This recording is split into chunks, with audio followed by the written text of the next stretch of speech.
Now it is election season in France, and with the round one of voting, one thing is clear, that France is polarized like never before.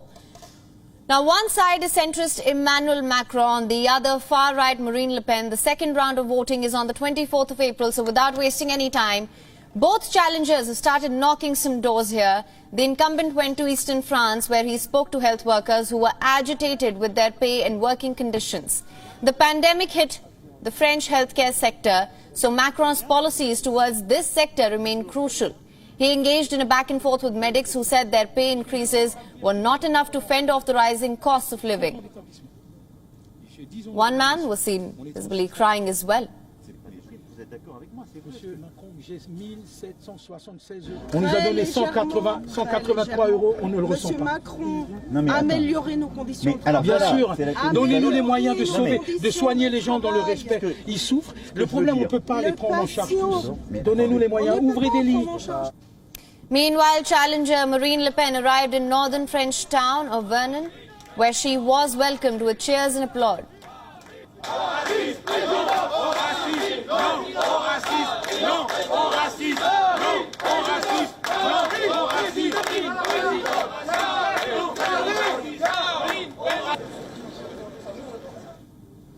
This after she ended her campaign in central Lyon region, where she did what any leader in the opposition would do, accuse Macron of doing very little in the past 5 years and promised to do everything if elected, working on rising cost of living, slash taxes on food and fuel, and change the structure of the European Union. Prenez conscience qu'au-delà de l'augmentation du gaz, du fioul, de l'électricité et du carburant auquel les Français sont confrontés aujourd'hui, il y a un autre nuage noir qui arrive sur la tête des Français et qui va être l'inflation des prix de l'alimentation. Déjà, cette inflation s'est fait sentir depuis l'arrivée d'Emmanuel Macron à la tête de l'État. Les fruits et légumes, par exemple, ont augmenté de 25%. Far-left leader Jean-Luc Mélenchon missed the cut-off by a few points here. He urged his supporters to not cast a single vote in favour of Le Pen. Mélenchon had gathered at 21.9% of the votes. This is 7.7 million plus voters, so this is a voter base that both Macron and Le Pen are trying to woo. Let's come to the promises that the two sides have made, starting with the economy and employment. Macron and Le Pen have both promised tax cuts, but the incumbent has said that only some people will be granted welfare benefits. On the other hand, Le Pen will increase social benefits for the French people.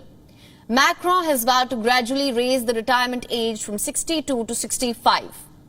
This is seen as an unpopular choice here among voters who are already facing a cost of living crunch.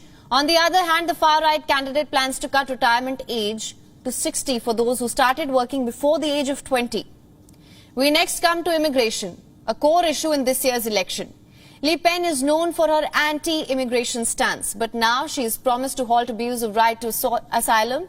Le Pen plans to bring in a referendum on restricting immigration, whereas Macron has decided to strengthen the country's free borders to eliminate illegal migration. The French president is also in talks to form a new group to get rid of extremism. The body will include clergy, laymen and women. He wishes to give Islam a French makeover. On the other hand, Le Pen has taken an eye-raising pledge to ban Islamic hijab in public areas. Remember, full-face veils are already banned in France. When we come to the European Union, Le Pen has backtracked from her plans to exit the European Union, but she believes that French laws should supersede the EU laws. Meanwhile, Macron is an ardent Europhile who believes in working towards the bloc. The NATO alliance, another issue that the two leaders stand on opposing ends of. Le Pen has plans to pull France out of the defence alliance. However, Macron has no such plans, but he and his party believe in strengthening French military so that it no longer is dependent on the United States. The runoff vote is said to be much closer than in 2017. Opinion polls show the same. Macron is expected to back around 53% and 47% for Le Pen. Another poll suggests Macron could have only a razor-thin win with 51% versus 49% here. WION is now available in your country. Download the app now. Get all the news on the move.